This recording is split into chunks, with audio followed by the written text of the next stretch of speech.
Sabe, existe uma espécie de arquitetura invisível que molda as nossas vidas. Forças silenciosas que determinam por que algumas pessoas prosperam, enquanto outras, não importa o quanto se esforcem, parecem presas num ciclo sem fim. E o que a gente vai conversar aqui não é exatamente sobre terapia, mas sim uma exploração dessas ordens ocultas que governam o sucesso e o fracasso. Já parou pra pensar nisso? Talvez seja um padrão que se repete nos relacionamentos, uma dificuldade financeira que sempre volta, ou uma barreira que parece invisível na carreira. É aquela sensação de lutar contra a maré, sabe? De se esforçar ao máximo só pra acabar no mesmo lugar. Uma frustração que muita gente sente, mas poucos entendem de onde ela realmente vem. É uma sensação familiar pra muita gente, quase como carregar uma dívida que não foi a gente que fez. Um cansaço que não vem só do nosso próprio esforço, mas de uma luta contra algo que a gente não consegue ver, mas que sente, e sente profundamente. E é aqui que o jogo vira completamente. A pergunta deixa de ser o que há de errado comigo e passa a ser outra, muito mais profunda. A serviço de quem ou do que está o meu fracasso? Ok, vamos mergulhar nisso. Bom, a primeira pista pra gente desvendar esse mistério todo está no conceito de lealdades invisíveis. Elas são como fios, sabe? Fios invisíveis que nos conectam ao nosso sistema familiar e muitas vezes de maneiras que nos limitam. Pensa assim, os problemas que a gente enfrenta, muitas vezes, não são a causa, são só o sintoma. Por um tipo de amor cego, um amor inconsciente, bem de criança mesmo, a gente pode acabar pagando a conta por alguém que veio antes, repetindo um destino só para que a história daquela pessoa não seja esquecida. Agora, olha que interessante essa mudança de perspectiva. A coluna da esquerda é o peso do auto-julgamento, da culpa que a gente carrega. Já a da direita? A da direita é a porta para a liberdade. Não se trata de achar um culpado, mas sim de entender uma dinâmica muito maior que atua através de nós. Então, mas de onde é que surgem essas lealdades? Para entender isso, a gente precisa olhar para um ponto bem específico. Aqueles que, por algum motivo, perderam o seu lugar no sistema da família. Imagina que o sistema familiar tem uma espécie de consciência coletiva, que zela por todos os membros. Quando alguém é excluído, esquecido ou julgado, essa consciência vai buscar um jeito de reintegrar essa pessoa. E como ela faz isso? Fazendo com que um descendente, como nós, represente ou repita o destino daquela pessoa. E quando a gente fala em excluídos, de quem exatamente estamos falando? Podem ser parceiros anteriores, os nossos avós, crianças que não chegaram a nascer, ou até membros da família com destinos muito trágicos. A exclusão acontece por dor, por vergonha, por segredo. O sistema não julga, ele só busca incluir a todos, sem nenhuma exceção. Certo, se a desordem vem da exclusão, a solução vem de restabelecer uma ordem que é natural. Isso não é algo místico, não é mágica, é na verdade a aplicação de princípios que permitem que a força da vida flua livremente através de nós outra vez. Esse trabalho, conhecido como constelações familiares, faz exatamente isso. Reconhece e ajuda a restaurar essa ordem. Quando cada pessoa do sistema ocupa o seu devido lugar, a energia que antes estava presa nessas repetições é finalmente liberada para o sucesso e para a vida. E essa ordem se baseia nessas 3 leis fundamentais. A hierarquia, que respeita quem veio antes, o pertencimento, que garante que ninguém seja esquecido, e o equilíbrio, que regula as trocas nas nossas relações. Quando uma dessas leis é violada, o fluxo da vida e do sucesso é interrompido. Simples assim. Então, como a gente aplica isso? A revelação final é talvez a mais simples e, ao mesmo tempo, a mais profunda de todas. Tudo começa com o nosso lugar de origem. O próprio Bert Hellinger, o desenvolvedor desse trabalho, aponta diretamente para a nossa primeira conexão com a vida. A nossa relação com a mãe é o espelho da nossa relação com a vida, com o trabalho e com a prosperidade. E aqui está o ponto crucial. Tomar a mãe não significa ter uma relação perfeita. Significa concordar com a vida como ela chegou até nós, através dela, com tudo que foi bom e também com o que foi difícil, sem julgamento. É dizer sim à nossa origem. E assim, dizer um sim completo à vida que recebemos. Esse sim incondicional é o que abre as portas para que o sucesso também chegue até nós. A gente não pode apagar o que aconteceu. Tentar fazer isso é uma arrogância, até infantil, que nos mantém fracos, presos numa luta que não dá pra ganhar. A força não tá em mudar os fatos. A verdadeira força vem da concordância, de olhar para toda a história da nossa família, incluindo as dores, as vergonhas, e dizer, sim, tudo isso pertence, e eu tomo a minha força de tudo como foi. Ao fazer isso, a gente ocupa o nosso lugar, e apenas o nosso lugar, liberando o destino dos outros para que eles o carreguem. Fica aí a reflexão. E se o maior obstáculo no caminho não for uma fraqueza a ser corrigida, mas uma parte da nossa história que está apenas esperando para ser incluída, honrada e transformada na nossa maior fonte de poder? Sabe, existe uma espécie de arquitetura invisível que molda as nossas vidas. Forças silenciosas que determinam por que algumas pessoas prosperam, enquanto outras, não importa o quanto se esforcem, parecem presas num ciclo sem fim.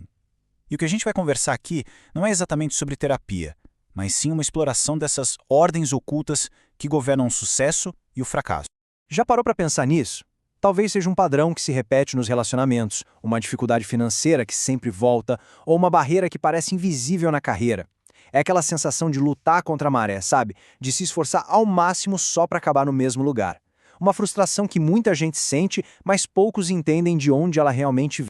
É uma sensação familiar para muita gente, quase como carregar uma dívida que não foi a gente que fez. Um cansaço que não vem só do nosso próprio esforço, mas de uma luta contra algo que a gente não consegue ver, mas que sente, e sente profundamente. E é aqui que o jogo vira completamente. A pergunta deixa de ser o que há de errado comigo e passa a ser outra, muito mais profunda. A serviço de quem ou do que está o meu fracasso? Ok, vamos mergulhar nisso. Bom, A primeira pista para a gente desvendar esse mistério todo está no conceito de lealdades invisíveis. Elas são como fios, sabe? Fios invisíveis que nos conectam ao nosso sistema familiar e muitas vezes de maneiras que nos limitam.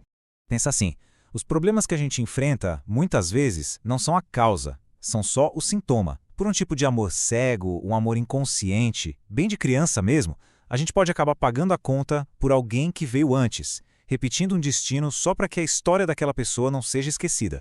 Agora, olha que interessante essa mudança de perspectiva. A coluna da esquerda é o peso do auto-julgamento, da culpa que a gente carrega. Já a da direita? A da direita é a porta para a liberdade. Não se trata de achar um culpado, mas sim de entender uma dinâmica muito maior que atua através de nós. Então, mas de onde é que surgem essas lealdades? Para entender isso, a gente precisa olhar para um ponto bem específico.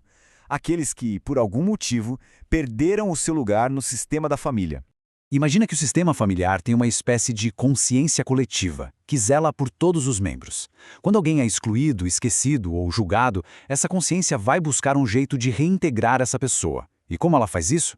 Fazendo com que um descendente, como nós, represente ou repita o destino daquela pessoa. E quando a gente fala em excluídos, de quem exatamente estamos falando? Podem ser parceiros anteriores, os nossos avós, crianças que não chegaram a nascer, ou até membros da família com destinos muito trágicos. A exclusão acontece por dor, por vergonha, por segredo. O sistema não julga, ele só busca incluir a todos, sem nenhuma exceção. Certo, se a desordem vem da exclusão, a solução vem de restabelecer uma ordem que é natural. Isso não é algo místico, não é mágica, é na verdade a aplicação de princípios que permitem que a força da vida flua livremente através de nós outra vez. Esse trabalho, conhecido como constelações familiares, faz exatamente isso. Reconhece e ajuda a restaurar essa ordem. Quando cada pessoa do sistema ocupa o seu devido lugar, a energia que antes estava presa nessas repetições é finalmente liberada para o sucesso e para a vida. E essa ordem se baseia nessas 3 leis fundamentais. A hierarquia, que respeita quem veio antes, o pertencimento, que garante que ninguém seja esquecido, e o equilíbrio, que regula as trocas nas nossas relações. Quando uma dessas leis é violada, o fluxo da vida e do sucesso é interrompido. Simples assim. Então, como a gente aplica isso? A revelação final é talvez a mais simples e, ao mesmo tempo, a mais profunda de todas. Tudo começa com o nosso lugar de origem. O próprio Bert Hellinger, o desenvolvedor desse trabalho, aponta diretamente para a nossa primeira conexão com a vida. A nossa relação com a mãe é o espelho da nossa relação com a vida, com o trabalho e com a prosperidade. E aqui está o ponto crucial. Tomar a mãe não significa ter uma relação perfeita. Significa concordar com a vida como ela chegou até nós, através dela, com tudo que foi bom e também com o que foi difícil, sem julgamento. É dizer sim à nossa origem. E assim, dizer um sim completo à vida que recebemos. Esse sim incondicional é o que abre as portas para que o sucesso também chegue até nós. A gente não pode apagar o que aconteceu. Tentar fazer isso é uma arrogância, até infantil, que nos mantém fracos, presos numa luta que não dá para ganhar. A força não está em mudar os fatos. A verdadeira força vem da concordância. De olhar para toda a história da nossa família, incluindo as dores, as vergonhas, e dizer, sim, tudo isso pertence, e eu tomo a minha força de tudo como foi. Ao fazer isso, a gente ocupa o nosso lugar, e apenas o nosso lugar, liberando o destino dos outros para que eles o carreguem. Fica aí a reflexão. E se o maior obstáculo no caminho não for uma fraqueza a ser corrigida, mas uma parte da nossa história que está apenas esperando para ser incluída, honrada e transformada na nossa maior fonte de poder?